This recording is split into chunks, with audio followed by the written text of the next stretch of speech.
अस्सलामुअलैकुम विद्यार्थी मित्रों। આગલા લેક્ચરમાં આપણે રેસનો ઘોડો પાઠની શરૂઆત કરી હતી, બરાબર? આપણે જોયું કે ભાઈ રેસનો ઘોડો પાઠના લેખિકા કોણ હતા? ચેટ બોક્સમાં લખો. રેસનો ઘોડો પાઠના લેખિકાનું નામ.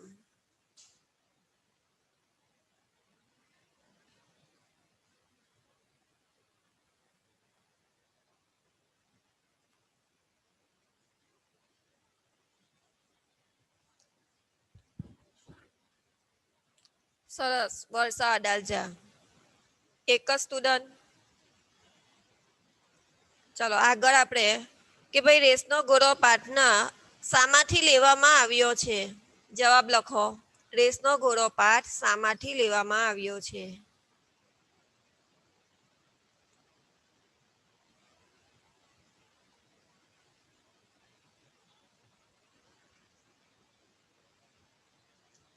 સરસ ખદીજા. ખદીજા અને યહ્યા બે જ જવાબ આપે, બીજા બધા ઊંઘે છે કે શું? ચા નથી પીધી હજુ? આગળ રેસનો ઘોડો પાઠમાં સૌરભ અને અંકિત એ બંને વચ્ચે કયો સંબંધ છે?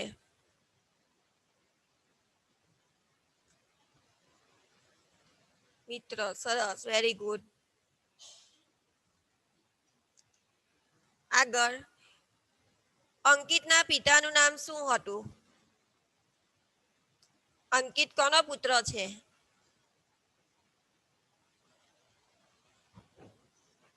Very good Sanjay. તો આપણે અહીંયા સુધી જોયું કે ભાઈ અહીંયા આ જે વિનુ કાકા છે એ વિનુ કાકા પોતાના પુત્ર સૌરભના ભણતરની સાથે સાથે એમના પાડોશીના દીકરા અંકિતનું પણ એટલું જ ધ્યાન આપે છે. અહીંયા વિનુ કાકા હંમેશા બાળકોને કહેતા કે નિશાન હંમેશા આપણે ઊંચું રાખવું જોઈએ. અને ત્યાં સુધી આપણે જોયું કે ભાઈ અહીંયા વિનુ કાકા આ જે સૌરભને કોમ્પ્યુટર ક્લાસમાં મૂકવા જાય છે તેની સાથે સાથે અંકિતને પણ કોમ્પ્યુટર ક્લાસમાં મૂકવા માટે તૈયારી બતાવે છે, એટલે કે એને પણ કોમ્પ્યુટર ક્લાસમાં મૂકવાનું કહે છે. તો અહીંયા આ જે અંકિત છે એ અંકિતને બોલાવવા માટે વિનુ કાકા આવે છે ત્યાં સુધી આપણે જોયું હતું. હવે અંકિત કયું બહાનું બતાવે છે જુઓ. વિનુ કાકા કદાચ અંદર આવી જાય એ ડરથી બારણામાં જ ઊભા રહી મેં મક્કમતાથી કહ્યું, કારણ કે આપણે જોયું કે ભાઈ અંકિતને કોમ્પ્યુટર ક્લાસમાં જવું ન હતું એટલે એને શું બહાનું કર્યું કે ભાઈ મને તાવ આવ્યો છે.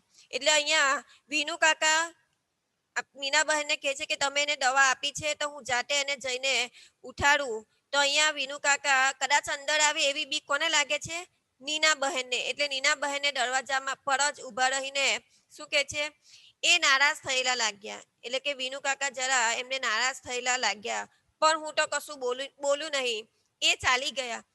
હું સાંજની રસોઈમાં પરોવાઈ ત્યાં મેં ટીવીનો અવાજ સાંભળ્યો. એટલે અહીંયા નીના બહેન કહે છે કે ભાઈ મેં વિનુ કાકાને ના પાડી કે એ આજે કોમ્પ્યુટર ક્લાસમાં આવે નહીં. એટલે એમને થોડાક નારાજ થયેલા લાગ્યા અને તરત જ આ નીના બહેન પોતાની રસોઈ બનાવવાના કામમાં લાગી જાય છે.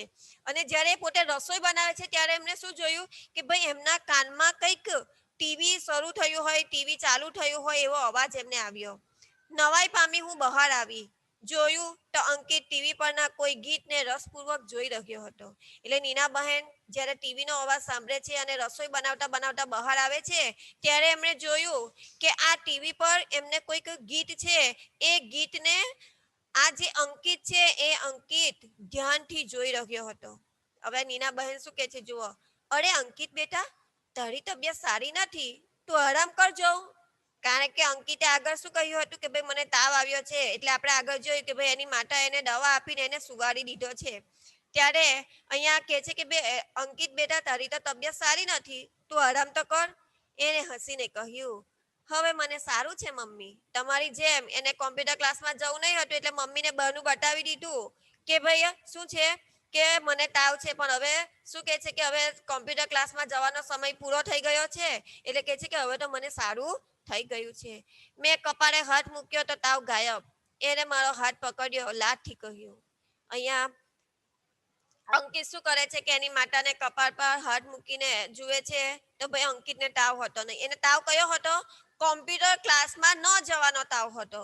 એટલે હવે કોમ્પ્યુટર ક્લાસમાં જવાનો સમય પૂરો થાય છે એટલે એનો તાવ જાણે કે મટી જાય છે, તાવ ગાયબ થઈ જાય છે. હવે પોતાની માતાને શું કરે છે, લાડથી કંઈ કહી રહેલો છે. જુઓ શું કહે છે, ચાલ ને મમ્મી, ઘણા વખતથી આપણે બગીચામાં ગયા નથી. એટલે અંકિત શું કહે છે, એક ધારા આવા ભણતરથી કંટાળી ગયો છે.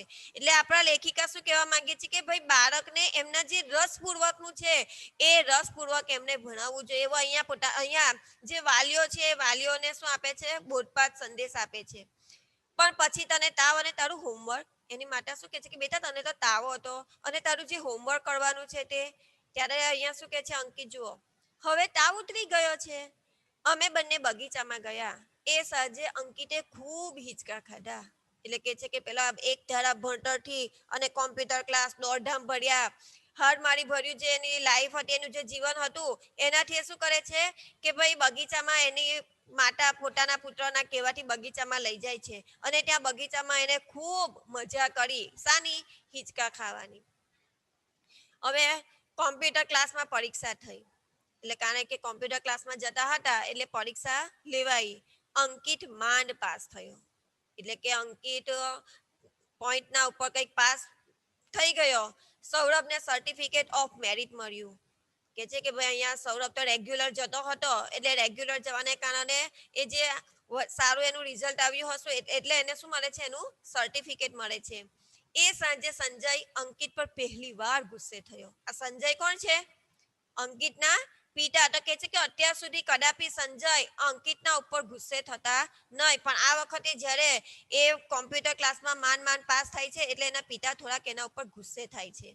વિનુ કાકા આવ્યા, ઠપકાના સુરે કહેવા લાગ્યા. જો વિનુ કાકાને ના પાડે છે છતાં પણ વિનુ કાકાને જરા પણ ગુસ્સો નથી આવતો કે જરા પણ નારાજ નથી થતા.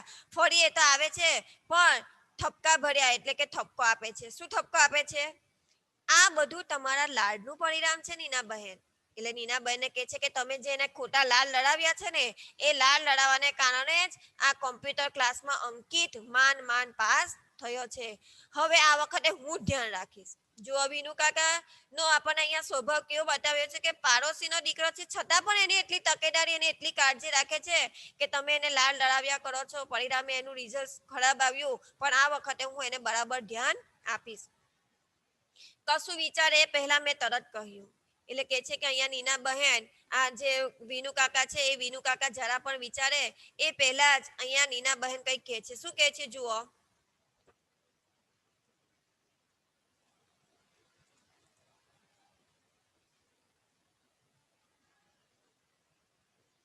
ના વિનુ કાકા, હવે મારે અંકિતને કોઈ ક્લાસ કરાવવા નથી. શું કહે છે?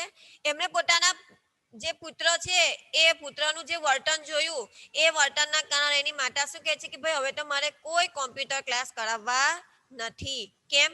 જુઓ, અરે પણ એમ તે હોય, એકવાર ઓછા માર્ક્સ આવ્યા એમાં. એટલે અહીંયા વિનુ કાકા પાછા એ પણ સમજાવે છે કે ભાઈ આપણે જે માર્ક્સ ઓછા આવ્યા છે, પરિણામ ઓછું આવ્યું છે, એનાથી આપણે નાસીપાસ થવાનું નથી, આપણે નિરાશ થવાનું નથી. કારણ કે નિષ્ફળતા એ શું હોય છે, સફળતાની ચાવી હોય છે. એટલે અહીંયા કહે છે કે એકવાર માર્ક્સ ઓછા આવવાથી આપણે એમાં કંઈક નાસીપાસ થવાની જરૂર નથી. એટલે સમજાવે છે વિનુ કાકા. એટલા માટે નહીં, પણ જરા મોટો થાય ત્યારે અમે એને જ પસંદ કરવા દઈશું કે એને શું કરવું છે. જો અહીંયા નીનાબેન બરાબર સમજી ગયા કે ભાઈ બાળક જ્યારે મોટું થાય છે ત્યારે બાળકને પોતાની જે રસ રુચિ છે, જે રસ રુચિનો એનો સબ્જેક્ટ હોય અથવા તો જે લાઈન હોય એ લાઈન એને આપણે પસંદ કરવા દેવી જોઈએ. એટલે અહીંયા નીનાબેન હવે નક્કી કરે છે કે ભાઈ મારો અંકિત તો નાનો છે, એને મોટા થઈને એને જે બનવું હશે અને જે કરવું હશે એ કરશે. એવું કોણે નક્કી કરી લીધું? નીના બહેને. એ રાત્રે સંજય પણ મારા પર નારાજ થઈ ગયો. કારણ કે આ જે સંજય છે એ સંજય નીનાબહેનના શું થાય, પતિ થાય. તો એ પણ જરાક એના ઉપર ગુસ્સે થઈ જાય છે કે ભાઈ છોકરો તો ધ્યાન નથી આપતો પણ તું પણ આવું નક્કી કરે છે. તું જાણે છે નીના, મારા સંજોગો એવા હતા કે હું જિંદગીમાં બહુ આગળ ન આવી શક્યો. અહીંયા સંજય પોતાની આગળની જે વાત છે એ વાત અહીંયા નીનાબેનને કરે છે કે ભાઈ મારા પણ એવા સંજોગો આવી ગયા કે સંજોગોને કારણે હું જરા આગળ આવી શક્યો નહીં. કયો? અંકિત માટે હું બધું કરી છૂટવા તૈયાર છું, કારણ કે અહીંયા પેલા મા બાપ શું કહે છે કે ભાઈ એમને આગળ ભણવું હતું, પણ એમની પરિસ્થિતિ એવી હતી, આર્થિક પરિસ્થિતિના કારણે એ આગળ આવી શકતા નથી, એટલે કે પોતાના જીવનમાં આગળ નથી વધી શકતા. પણ મારા પુત્ર અંકિત માટે ગમે તેવી મહેનત, આગળ આપણે જોયું કે ભાઈ નીના બહેન શું કામ કરતા હતા કે બાલવાડીના બાળકોને ભણાવવાનું કામ કરતા હતા, એટલે કે માનવ સેવાનું કામ કરતા હતા. પોતાના પુત્રના ટ્યુશન ક્લાસીસ માટે એમણે માનવ સેવાનું કામ બંધ કરી અને ટ્યુશનના ક્લાસ શરૂ કર્યા કે ભાઈ જેથી એમાંથી એમની ફી આવે તો એ ફીમાંથી પોતાના બાળકને એ કોમ્પ્યુટર ક્લાસની ફી ભરી શકે. બરાબર, એટલે માતા પિતા પોતાના બાળક માટે બધું જ કરતા હોય, પણ જો બાળક પછી એના ઉપર ધ્યાન નહીં આપે તો મા બાપને શું થાય, ગુસ્સો આવે. એટલે અહીંયા સંજય જરા ગુસ્સે થાય છે અને અહીંયા નીનાબેનને કહે છે કે ભાઈ મારી પણ જિંદગીમાં હું આગળ આવી શકું એવા મારી પાસે પણ શું હતી કે ભાઈ મારામાં કાબેલિયત હતી, પણ હું મારા અંકિત માટે તો બધું જ કરીશ. એટલે કહે છે કે જે કંઈ પણ મારે મહેનત કરવાની આવશે એ મહેનત હું કરીશ. ત્યારે હવે અહીંયા નીના બહેન કંઈક સંજયને સમજાવી રહ્યા છે. શું છે જુઓ, આઈએમપી વાત છે આગળ. તમે એને એક ચીજ આપશો, અંકિત પર ખુશ, હું પર ખુશ. એટલે બંને પતિ પત્નીના વચ્ચે સંવાદ ચાલે છે ત્યારે અહીંયા નીના બહેન સંજયના પાસે કંઈક માંગી રહ્યા છે. શું છે કે ભાઈ તમે મને કંઈક વસ્તુ આપો, તો તમે હું જે વસ્તુ માંગુ છું એ વસ્તુ જો આપશો તો એનાથી અંકિત પણ ખુશ થઈ જશે અને હું પણ ખુશ થઈ. જોઈએ હવે એ વસ્તુ કઈ છે. જરૂર, પણ મોંઘી તો નથી ને. જો અંકિત ના પિતા સંજય બિચારા શું કહે છે કે ભાઈ આર્થિક પરિસ્થિતિને ભીમાં, કારણ કે આપણે જોઈએ કે એ લોકોની પરિસ્થિતિ થોડીક આર્થિક પરિસ્થિતિ ખરાબ હોવાને કારણે કહે છે કે ભાઈ હું તને જરૂર આપીશ જો એ વસ્તુ મોંઘી નહીં હોય તો. નીનાબેન કહે છે ખૂબ કિંમતી છે પણ તમારે રોકડા ચૂકવવા નહીં પડે. કહે છે કે એના માટે એ વસ્તુ છે કિંમતી, પણ એ વસ્તુના માટે તમારે કઈ રોકડા પૈસા આપવાની મને જરૂર નથી. એટલે તો નીનાબહેન એ વાત કઈ સમજતા નથી. કહે છે કે ભાઈ સોરી સંજય સમજતા નથી નીનાબહેનની વાત. એટલે કહે છે કે એટલે ત્યારે ભાઈ નીનાબહેન શું માંગે છે, અંકિતને એનું શૈશવ આપો સંજય. નીનાબહેન શું કહે છે, જો આ પરીક્ષામાં તમને મોસ્ટ આઈએમપી છે કે ભાઈ નીના બહેને સંજય પાસે શું માંગ્યું, તો કે ભાઈ અંકિતનું બાળપણ, અંકિતને એનું શૈશવ એટલે કે એનું જે બાળપણ છે, કારણ કે બાળપણમાં બાળકોને રમતો રમવા દેવી જોઈએ. પણ આપણે તો જોયું કે વિનુ કાકા તો 5મા ધોરણમાંથી જ કોમ્પ્યુટર ક્લાસ અને હાલ મારી ભર્યું પોતાના બાળકની સાથે સાથે પાડોશીના બાળકને પણ ભણાવે છે. એટલે અહીંયા આ જે નીનાબહેન છે, નીનાબહેન પોતાના પતિ પાસે કહે છે કે ભાઈ મારા અંકિતનું જે બાળપણ છે એ બાળપણ તમે પાછું આપો. સાંજે ઘણીવાર હું અને અંકિત બગીચામાં જતા, ત્યાં એને હિંચકા ખાતો, બીજા બાળકો સાથે રમતો જોતા મને થતું ના મારો નિર્ણય સાચો છે. એટલે કહે છે કે કારણ કે બાળકની ઉંમર કેવી હોય છે, રમવાની હોય છે. એમને રમવાની સાથે સાથે એમનો માનસિક વિકાસ હોય. એટલે કહે છે કે ફરી પછી જ્યારે સંજય પાસે નીનાબહેન બાળપણ માંગે છે ત્યાં પછી એને બગીચામાં લઈને જાય છે તો ત્યાં એમણે જોયું કે ખૂબ જ હિંચકા ખાય છે અને બીજા બાળકોની સાથે રમતો પણ રમે છે અને એ ખુશ હોય છે. ત્યારે અહીંયા નીનાબહેન વિચારે છે કે ભાઈ મારો નિર્ણય સાચો છે. પણ એમ કઈ વિનુ કાકા અંકિતને છોડે એમ ન હતા. જુઓ ગમે તેવું કરે છે છતાં પણ વિનુ કાકાને તો એમ જ છે કે ભાઈ મારા પાડોશીનો દીકરો પણ મારા દીકરાની સાથે આગળ વધે. વિનુ કાકા સૌરભને ભણાવે ત્યારે અંકિતને લઈ જતા, પણ મને સ્પષ્ટ દેખાતું કે નારાજ થઈ જતો. સંજયના ધ્યાનમાં પણ આ વાત આવી. એક રવિવારની સાંજે અમે દરિયા કિનારે અંકિત સાથે ખૂબ રમ્યા. પાણીમાં ભીંજાયા પછી આઈસ્ક્રીમ ખાતા ખાતા એને પૂછ્યું, બેટા અંકિત તારે વિનુ કાકા પાસે કેમ નથી ભણવું? એ કહેતા હતા કે તું ભણવામાં ધ્યાન નથી આપતો. એટલે કે પોતે પહેલા બગીચામાં લઈ જાય છે, બગીચામાં એની જે મનગમતી એને આઈસ્ક્રીમ ખવડાવતા ખવડાવતા એને પૂછે છે. એટલે કે પોતાના બાળકને એમને કારણ જાણવું છે કે કયા કારણસર વિનુ કાકા પાસે જતા એને ગમતું નથી. તો કે છે કે બેટા અંકિત તારે વિનુ કાકા પાસે કેમ નથી ભણવું? એ કહેતા હતા તું ભણવામાં ધ્યાન નથી આપતો. સૂર્યાસ્ત થઈ ગયો. એટલે કે અહીંયા વિનુ કાકા વિશે પૂછપરછ કરે છે પોતાના બાળકને. ત્યારે એ સમય શું કયો સમય હતો? સૂર્યાસ્ત. એટલે કે સૂર્ય આથમી જાય છે, સાંજનો સમય હતો અને હવે હળવે હળવે અંધકાર ઉતરી રહ્યો હતો. અંધકાર ઉતરી રહ્યો એટલે કે રાતની શરૂઆત થવી. હાથમાંનો ફુગ્ગો એને છોડી દીધો અને એને દૂર સુધી હવામાં ઉડતો જોઈ રહ્યો. પછી અચાનક એ જોરથી બોલ્યો, મને વિનુ કાકા જરાય નથી ગમતા. એટલે શું કહે છે કે ભાઈ એને બગીચામાંથી હાથમાંથી કંઈક ફુગ્ગો પણ અપાવી દીધો અને એ ફુગ્ગો ઉડાવતા ઉડાવતા બસ એનાથી એકદમ અચાનક ગુસ્સાથી જોરથી બોલાઈ ગયું કે મને વિનુ કાકા જરાય નથી ગમતા. હવે એને વિનુ કાકા કેમ નથી ગમતા જુઓ, અમે બંને અગાધથી એને જોઈ રહ્યા. હવે ધિક્કાર અંકિતમાં અમે કદી જોયો ન હતો. ધિક્કાર એટલે કે નફરત, તિરસ્કાર એમણે કદાપી ન જોયો હતો. પછી ધીમે ધીમે મંજુ કાકી પાસેથી મને ખબર પડી. મંજુ કાકી કોણ છે? તો કે વિનુ કાકાના પત્ની અને સૌરભની માતા. હવે અહીંયા નીનાબહેનને કઈ મંજુ કાકી દ્વારા, કારણ કે મંજુ કાકીનું આપણે આગળ વર્તન જોયું કે ભાઈ મંજુ કાકીને તો એમના પતિનું વર્તન જરા પણ ગમતું નથી, એટલે એમના ઉપર વાત વાતમાં ગુસ્સે થાય છે. એટલે હવે અહીંયા મંજુ કાકી કંઈક આવે છે અને મંજુ કાકી દ્વારા ખબર પડે છે કે ભાઈ એને શા માટે વિનુ કાકા નથી ગમતા. જોઈએ, નીનાબહેન મારું માનો તો અંકિતને મારે ત્યાં ભણવા મોકલતા જ નહીં. કોણે કીધું? મંજુ કાકીએ કે ભાઈ મારા ઘરે જો તમે ધારો ને તો અંકિતને ભણવા ના મોકલશો. કેમ? મારા વરને અક્કલ નથી. શું કહે છે કે ભાઈ મારા પતિને તો જરાક પર બુદ્ધિ જેવું નથી. વારે વારે અંકિતને ઉતારી પાડે. ઉતારી પાડવું એટલે કે અંકિતને વારંવાર કંઈક અંકિત બરાબર કામ નહીં કરતો હોય એટલે એને શું કરે? ઠપકો આપે. બિચારો કુમળો જીવ. એમ તો મારા સૌરભને ન છોડે. પણ તમે માનશો, અમે ત્રણેય જણાએ ભેગા બેસીને નિરાંતે ખાધું નથી. આવું કોણ કે છે? મંજુબેન. કોને કે છે? નીનાબહેનને. શું કે છે કે ભાઈ અમે ઘરમાં 3 જણ છે ને, એટલે 3 જણ કોણ કોણ? સૌરભ, અંકિત અને મંજુ કાકી. સોરી, સૌરભ, વિનુ કાકા અને મંજુ કાકી. અમે 3 જણ ભેગા બેસીને, એટલે કે અમે જે કે પરિવારના સભ્યો છે, પરિવારના સભ્યોએ શાંતિથી બેસીને ખાધું પણ નથી. અને અમે અંકિતને વિનુ કાકાને ત્યાં ભરવા મોકલવાનું બંધ કર્યું. કે છે કે ભાઈ મંજુ કાકીએ પણ હવે એમને જોઈતું હતું અને વૈદ્ય કહી દીધું, કારણ કે ભાવતો અને વૈદ્ય કહી દીધું એટલે કે એમને મોકલવો જ ના હતો. અને મંજુ કાકી પાછા આવા જરાક ભડકાવી ગયા, આવું કહી ગયા એટલે એમણે અંકિતને વિનુ કાકાને ત્યાં ભણવા મોકલવાનું બંધ કરી દીધું. વિનુ કાકા ધુઆ પુઆ થયા. ધુઆ પુઆ થવું એટલે કે ખૂબ ગુસ્સે થવું. ધુઆ, આ તમારો રૂઢિપ્રયોગ છે. ધુઆ પુઆ થવું એટલે કે ખૂબ ગુસ્સે થવું. લડ્યા પણ અમે મક્કમ રહ્યા. અંકિત પહેલેથી જ નબળા બાંધાનો છે, એટલે કે એની કાઠી પાત્રો હશે એટલે કે છે કે નબળા બાંધાનો છે. આ એક વર્ષ જવા દો, આવતા વર્ષથી વાત. હજી તો 5મું ધોરણ છે, એવી શી ચિંતા છે?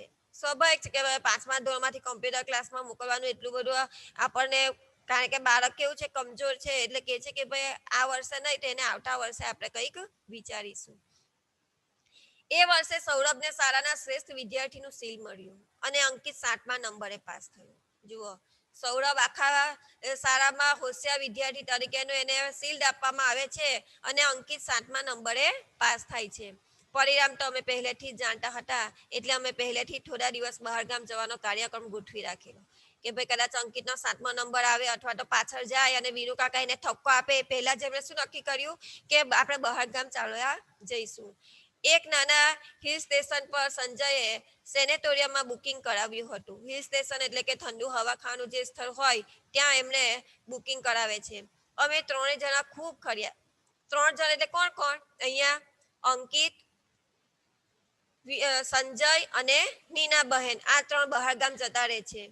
ટ્રેકિંગ કર્યું. એના ઉત્તીર્ણ થવાની ખુશાલીમાં મેં એને રામાયણ મહાભારતની બાળકથાઓના પુસ્તકો ભેટ આપેલા. જો આ તમને પરીક્ષામાં અવારનવાર પૂછાય છે કે ભાઈ અંકિતને પરીક્ષામાં પાસ થવા માટે કયા કયા પુસ્તકો ભેટ આપવામાં આવ્યા?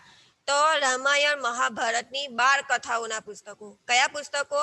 રામાયણ મહાભારતની બાળકથાઓના પુસ્તકો. એટલે અહીંયા આપણને લેખિકા શું કહેવા માંગે છે કે ભાઈ બાળકની પાસે તમે ઊંચી ઊંચી અપેક્ષાઓ ન રાખો, કારણ કે જો એની પાસે અહીંયા અંકિતના અને સંજય અને નીનાબાઈના પાત્ર દ્વારા સમજાવે છે કે ભલે પરીક્ષામાં પ્રથમ નથી આવતો છતાં પણ એના માતા પિતા એને શું કરે છે કે એને પ્રોત્સાહિત કરવા માટે એને પુસ્તકો ભેટ આપે છે. અને એ પુસ્તકો કયા છે? રામાયણ મહાભારતની બાળકથાઓના. વાંચવાનો એવો નાદ લાગ્યો કે એને બધા જ પુસ્તકો 2 વાર વાંચી નાખ્યા. અંકિતે શું કર્યું કે ભાઈ એટલો બધો ખુશ થઈ ગયો કે ભાઈ મને મારા મમ્મી પપ્પાએ પુસ્તકો ભેટ આપ્યા, એટલે પુસ્તકો એને 2 વાર વાંચી નાખ્યા. અમે ચિંતામાં હતા કે અંકિત અને સૌરભને જુદા પાડવા સારા બદલીએ તો સારું. એટલે હવે અહીંયા એવું વિચારતા હતા કે ભાઈ અહીંયા વિનુ કાકા પોતાના પુત્રને વારંવાર ટકો ન કરે, એટલે એના માટે એમણે એવું વિચારેલું કે ભાઈ આપણે અંકિતને શું કરીએ કે બીજી શાળામાં મોકલી દઈએ. ત્યાં તો બંનેના વર્ગ જુદા થવાથી અમને મોટી હસ થઈ. હવે બંનેના વર્ગ શું થઈ ગયા કે અલગ થઈ ગયા, એટલે અંકિત અને સૌરભને બંનેને જુદા જુદા ક્લાસમાં મૂકવામાં આવે છે. એટલે કે મોટી હસ થવી. હસ થવી એટલે કે શાંતિ થવી, નિરાશ થવી. અંકિત પણ આનંદમાં રહેવા લાગ્યો. જાણે મુઠ્ઠીઓ વાળી સતત દોડમાંથી એને છુટકારો થઈ ગયો. એટલે કે છે કે જે દોડધામ ભર્યું લાઈફ હતી એ લાઈફમાંથી એને છુટકારો મળી ગયો. એટલે અંકિત પણ હવે શું થવા લાગ્યો, ખુશ રહેવા લાગ્યો. હવે જોઈએ હવે શું થાય છે. જો હવે અંકિત અને સૌરભ બંને છૂટા પડી જાય છે, બંનેના અલગ અલગ ક્લાસ થઈ ગયા છે. પછીની પરિસ્થિતિ શું બદલાય છે એ આપણને આગળ લેખિકા કહે છે. જુઓ, પછી આખી વાત પરથી અમારું ધ્યાન હટી ગયું. એટલે કે છે કે હવે પેલું જે અંકિતને મહત્વ આપતા હતા એ મહત્વ ધ્યાન હટી જવું, એટલે કે મહત્વ ન આપવું. હવે એમને કઈ વાતના ઉપર એ મહત્વ આપતા નથી. મને દિવસો હતા અને મારી તબિયત સારી રહેતી ન હતી. અહીંયા નીનાબેન કહે છે કે ભાઈ એમને પ્રેગ્નન્સી હોવાના કારણે એમની તબિયત સારી રહેતી ન હતી. હું તો શરૂઆતમાં ખૂબ ઉદાસ રહેતી હતી, પણ અંકિત તો ખુશ ખુશ. કારણ કે અહીંયા કે છે કે ભાઈ એમની તબિયત સારી ન હોવાને કારણે એ ખૂબ જ ઉદાસ રહેતા હતા, પણ અંકિત તો ખુશ જોવા મળતો. મારી ખૂબ કાળજી રાખે.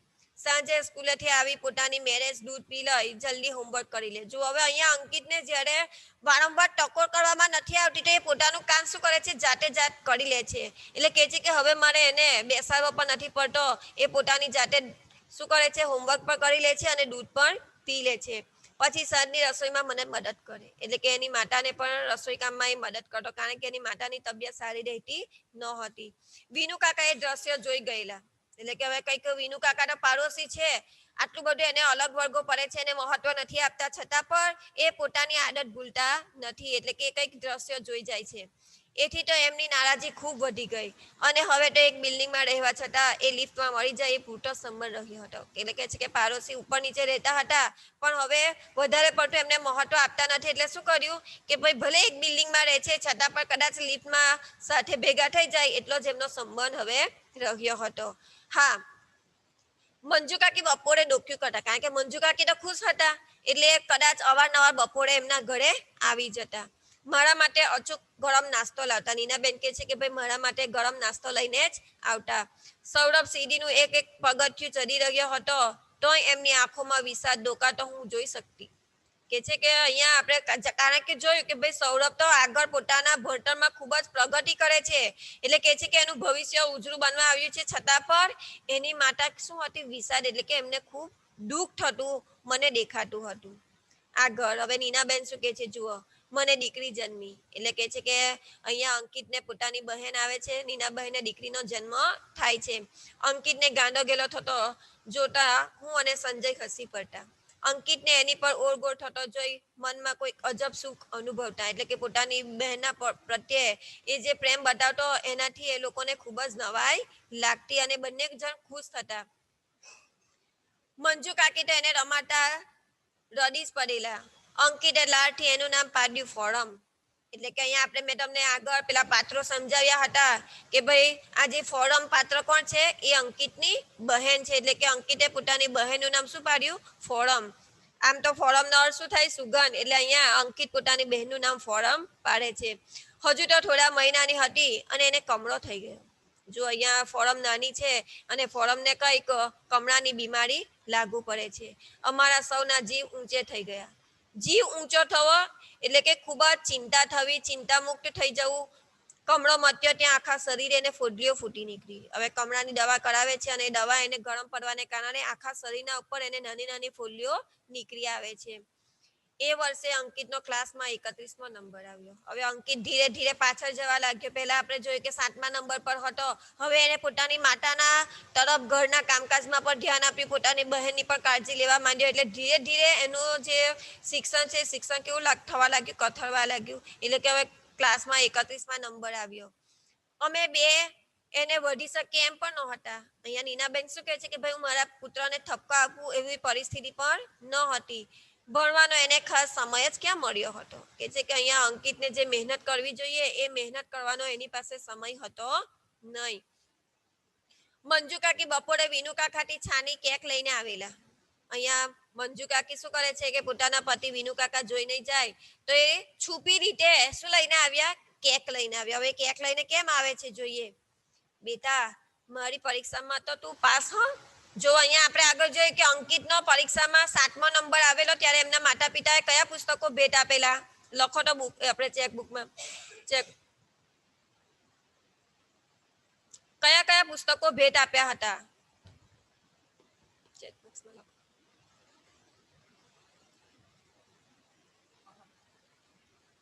મહાભારત અને બીજા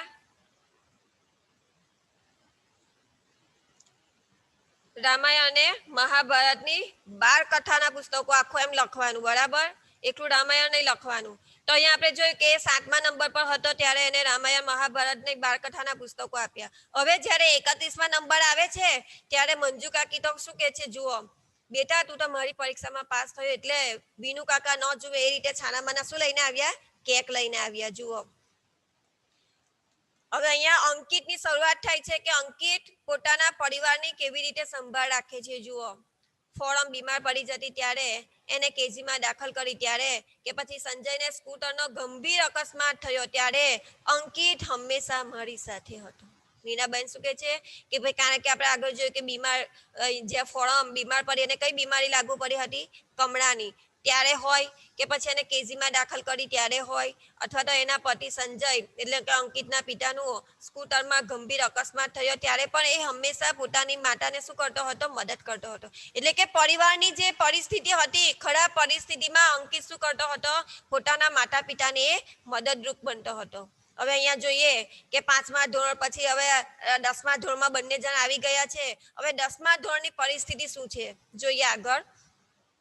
એસએસસીમાં સૌરભના 92% એટલે કે 92% આવે, અંકિતને 68%, એટલે કે અહીંયા સૌરભના 92% આવે છે અને અંકિતના 68% આવે છે. બંનેના વચ્ચે ઘણો બધો તફાવત છે, છતાં પણ અહીંયા શું થાય છે જુઓ, એટલે કે સૌરભે સાયન્સમાં એડમિશન લીધું. સૌરભ શામાં જાય છે? વિજ્ઞાન પ્રવાહમાં એડમિશન લીધું. અંકિતે કોમર્સમાં. એટલે કે છે કે અહીંયા સૌરભનું પરિણામ સારું આવ્યું, એટલે સારું આવવાને કારણે એ સાયન્સમાં જાય છે અને અંકિત કોમર્સમાં જાય છે. મેં અને સંજય એને સરસ કિંમતી ઘડિયાળ ભેટ આપી, ત્યારે ઘણા સમય મેં એના ચહેરા પર ફરી ઉદાસી જોઈ. એટલે કે છે કે હવે જ્યારે 10મા ધોરણમાં એના 68% આવે છે ત્યારે પણ એના માતા પિતા એને ગિફ્ટ આપવાનું ભૂલતા નથી. એટલે શું કરે છે? એને કિંમતી ઘડિયાળ ભેટ આપે છે. જુઓ, બધું ભેગું ના થાય. સોરી પપ્પા. હવે અહીંયા અંકિત શું કહે છે પોતાના માતા પિતાને? સોરી પપ્પા, તમારા લોકોનું સપનું હું પૂરું ન કરી શક્યો. સપનું પૂરું કરવું એટલે કે ઈચ્છાઓને પૂરી કરી, કારણ કે એના પિતાની ઈચ્છા હતી કે ભાઈ મારો દીકરો એસએસસીમાં સારા ટકાએ પાસ થાય. એટલે અહીંયા આ જે અંકિત છે, અંકિત પોતાની ભૂલ સ્વીકારે છે, પોતાના મા બાપ પાસે શું કરે છે કે ભાઈ સોરી કહીને દુઃખ વ્યક્ત કરે છે કે ભાઈ તમારું જે સપનું હતું એ સપનાને હું પૂરું ન કરી શક્યો. ત્યારે અહીંયા કહે છે જુઓ, મેં કહ્યું તું માત્ર ડિગ્રી મેળવી અમારું સપનું ન હતું બેટા. કારણ કે ડિગ્રી આપણે આગળ પણ મેં તમને વારંવાર કહું કે ભાઈ આપણે ઊંચી ડિગ્રીઓ મળી જાય, ઊંચી પદવીઓ મેળવી જાય, એનાથી કંઈ આપણું સ્વપ્ન પૂરું થતું નથી. પણ આપણે ડિગ્રીની સાથે એક સારા માનવ બનીએ તો આપણું સ્વપ્ન પૂરું થાય છે. એટલે કહે છે કે ભલે આપણે ગમે તેટલા ઊંચા હોદ્દા પર હોઈએ, આપણે ભલે ડોક્ટર બનીએ, એન્જિનિયર બનીએ, વકીલ બનીએ, પણ એની સાથે સાથે આપણે એક ઉમદા એટલે કે એક સારા માણસ તો બનવું જ જોઈએ. એટલે અહીંયા એની મમ્મી એને સમજાવે છે કે ભાઈ તું માત્ર ડિગ્રી મેળવે એટલું અમારું સપનું તો ન હતું, અમારી ઈચ્છા એવી ન હતી. તું એક ઉમદા માણસ બને એવું અમે બંને જરૂર ઈચ્છતા હતા અને એ સપનું સાચું પડશે એવી મને શ્રદ્ધા છે. કે છે કે ભાઈ અમે એવું વિચાર્યું કે ભાઈ અમારો જે દીકરો છે એ દીકરો એક ઉમદા, એક માનવતાના જે ગુણો છે, માનવતાના જે કામો છે, એ માનવતાના કામો મારો બાળક કરે એવી અમને ઈચ્છા હતી અને કદાચ એ ઈચ્છા મારી પૂર્ણ થશે એવી મને શ્રદ્ધા છે. હવે બ્રેક લાંબો આવે છે જુઓ, કારણ કે 10મા ધોરણનું પરિણામ આવી જાય છે. 10મા ધોરણ પછી બંનેના અલગ અલગ વિભાગમાં, અલગ અલગ ફેકલ્ટીમાં બંને જણ એડમિશન લઈ લે છે. હવે 11 વર્ષ પછી શું થાય છે જુઓ, 11 વર્ષ પછી અંકિત એક બેંકમાં સરસ નોકરી કરે છે. કારણ કે આપણે જોયું હતું કે ભાઈ એને કોમર્સમાં એડમિશન લીધું એટલે એ બેંકમાં નોકરી કરે છે. કિડની ફેલ થવાથી સંજયનું મૃત્યુ થયું છે. એના પિતાને કંઈક કિડની ફેલ થઈ જાય છે, એટલે કે કિડની એમને કામ કરતા બંધ થઈ જાય છે. ગુજરાતીમાં એને મૂત્રપિંડ કહેવાય. એટલે કે છે કે ફેલ થવાથી આ સંજયનું શું થાય છે? મૃત્યુ થાય છે. જો અહીંયા સંજયનું મૃત્યુ અકસ્માતમાં નથી થતું, પણ એમની કિડની ફેલ થવાને કારણે સંજયનું મૃત્યુ થાય છે, બરાબર? અંકિતે બેંકમાં એની સાથે કામ કરતી નંદા નામની યુવતી સાથે લગ્ન કર્યા છે. એટલે કે અહીંયા બેંકમાં જેની સાથે જે કામ કરે છે નંદા, તો એની પત્નીનું નામ શું છે? નંદા. એ નંદા નામની યુવતીના સાથે લગ્ન કરે છે. કોણ કરે છે? અંકિત. એમને નાનકડો મીઠડો દીકરો છે યશ, અને એના દીકરાનું નામ શું છે? યશ. ફોરમ બીએસસીમાં અભ્યાસ કરે છે. હવે એની ફોરમ કોણ છે? એની બહેન છે એ બહેન BSc માં અભ્યાસ કરી રહી છે. સંજયના મૃત્યુ પછી અંકિતે અમને મા દીકરીને સાચવી લીધા છે. મા દીકરી એટલે કોણ? નીના બહેન અને ફોરમ. આ બંનેને શું કરે છે કે ભાઈ અહીંયા અંકિત પોતાની બહેન અને પોતાની માતાની બરાબર તકેદારી કાળજી રાખે છે, કારણ કે એના પિતાનું શું થઈ ગયું છે? મૃત્યુ થયું છે. એના પિતાનું મૃત્યુ શાના કારણે થયું છે? કિડની ફેલ થવાને કારણે. કોઈ ખોટ પડવા દીધી નથી. કે છે કે ભાઈ અમારું જે તકેદારી એને એટલી બધી રાખી કે અમને કોઈ ઉણપ આવવા દીધી નથી. ઘણીવાર સાંજે અમે બધા જ બગીચામાં જઈએ છીએ. યશને મોટા હિંચકા ખાવા ખૂબ ગમે છે, કારણ કે એના પિતાની જેમ આગળ આપણે જોયું કે અંકિત બગીચામાં જઈને શું કરતો? હિંચકા ખાતો. તો પોતાના પિતાની જેમ હવે આ યશને પણ મોટા મોટા હિંચકા ખાવાના ખૂબ ગમે છે. હવે આપણે અંકિતનું જોયું, હવે સૌરભનું જોઈએ. જુઓ, સૌરભ અમેરિકામાં ડોક્ટર થયો. સૌરભ ક્યાં ગયો? કારણ કે એને સાયન્સમાં એડમિશન લીધું એટલે સારું એવું ભણ્યો. એના પિતાની પણ એટલી જ બધી તકેદારી, અને એના પિતાની તકેદારીને કારણે એ ડોક્ટર બની જાય છે અને ત્યાંની મોટી હોસ્પિટલમાં એ કામ કરે છે. અંકિત ક્યાં કામ કરે છે? બેંકમાં. અને સૌરભ ડોક્ટર બને છે. જુઓ, ત્યાં એનું નામ ઘણું મોટું છે, વિશાળ બંગલો, કાર, બધું જ એની પાસે છે. માત્ર માતા પિતા એની પાસે સમય નથી. કે છે કે એના જે એની પાસે ત્યાં ઘણી બધી એટલે કે ભૌતિક સમૃદ્ધિ. અહીંયા છેલ્લે હવે લેખિકા આપણને કંઈક સંદેશ આપવા માંગે છે કે ભાઈ આપણે મોટા થઈને આપણે શું ઋણ અદા કરવાનું છે આપણા માતા પિતાનું. એ હવે અહીંયા આપણને સંદેશ આપે છે. જુઓ, ત્યાં એનું નામ ઘણું મોટું છે, એટલે કે સૌરભની ત્યાં મોટી ખ્યાતિ છે, એની ઇજ્જત છે, એની પાસે વિશાળ બંગલો, કાર, ભૌતિક સમૃદ્ધિ બધું જ છે, પણ એની પાસે પોતાના માતા પિતાના પાસે શું નથી? સમય નથી. એટલે વિદ્યાર્થી મિત્રો, અહીંયા આપણને લેખિકા એક સંદેશ કહેવા માંગે છે કે ભાઈ આપણે મોટા થઈએ તો આપણે ગમે તેટલા ઊંચા હોદ્દા પર હોય, આપણી પાસે ગમે તેટલી સમૃદ્ધિ હોય, પણ આપણા માતા પિતાને કદાપી આપણે ભૂલવા જોઈએ નહીં. આપણા માતા પિતાનું જે ઋણ છે એ ઋણ અદા કરવા માટે આપણે હંમેશ તૈયાર રહેવું જોઈએ. જુઓ, અહીંયા વિનુ કાકા, મંજુ કાકી શરૂઆતમાં તો પહેલા હોંશભેર અમેરિકા જતા. એટલે અમેરિકા પોતાના માતા પિતાને પાસે તો નથી રાખતા, પણ આવું એમને ફરવા માટે બોલાવતા. શરૂઆતમાં એ બોલાવતો હતો, પણ 3 વર્ષ પહેલા છેલ્લી વાર પાછા આવ્યા પછી હવે અહીં જ છે. એટલે કે હવે એના લગ્ન થઈ ગયા હશે, એટલે કે છે કે 3 વર્ષ પછી હવે પોતાના માતા પિતાને ત્યાં બોલાવતો નથી. ક્યારેક હું એમને પૂછતી, હવે ક્યારે જશો? ત્યારે માથું ધુણાવી ચૂપ રહે છે. એટલે કે છે કે એમને સંમતિ, માથું ધુણાવવું આ પણ રૂઢિપ્રયોગ છે. માથું ધુણાવવું, સંમતિ આપવી. એટલે કે સંમતિ તો આપી દે છે, પણ એ કેવા થઈ જાય છે? ચૂપ રહે છે, કંઈ બોલતા નથી. એમની આંખને ખૂણે બાજેલું નાનું આંસુ આથમતા સૂરજના કિરણમાં ચમકી ઉઠે છે. એટલે કે એમની આંખમાં આંસુ આવી જાય છે.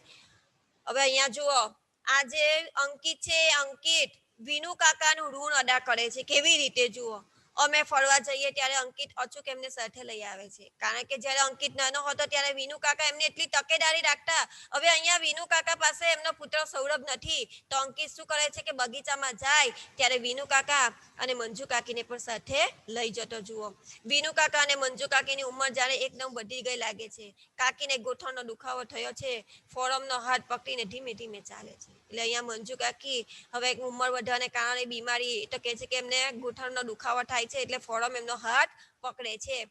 બગીચો ખાલી થવા લાગે છે, હલકો અંધકાર ઉતરે છે. અંકિત કાકાનો હાથ પકડી ઉઠાડે છે. એટલે કે છે કે હવે બગીચામાંથી ઘણા બધા ચાલ્યા જાય છે અને સૂર્યાસ્તનો અંધકારનો સમય થઈ ગયો છે. ત્યારે બંને હવે શું કહે છે? ચાલો વિનુ કાકા ઘરે જઈશું. અંકિત શું કહે છે? વિનુ કાકા હવે આપણે ઘરે જઈશું. કાંડે બાંધેલી કિંમતી ઘડિયાળમાં જોયા વગર તેઓ કહે છે, હા બેટા ચાલ, બહુ મોડું થઈ ગયું. એટલે અહીંયા જો તમને પરીક્ષામાં અહીંયા વિનુ કાકા તરત જ હાથના ઘડિયાળમાં જોવે છે અને કહે છે કે હા બેટા મોડું થયું. હવે અહીંયા હા બેટા ચાલ, મોડું થઈ ગયું આનો અર્થ શું છે કે ભાઈ આ તમને પરીક્ષામાં અવારનવાર પૂછાય છે. કેમ?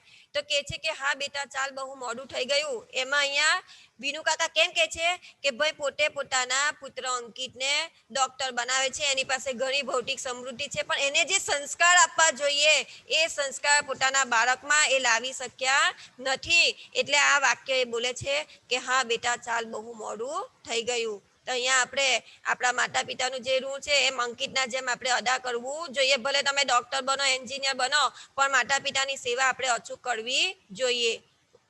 બરાબર? ટાઈમ પૂરો થઈ ગયો.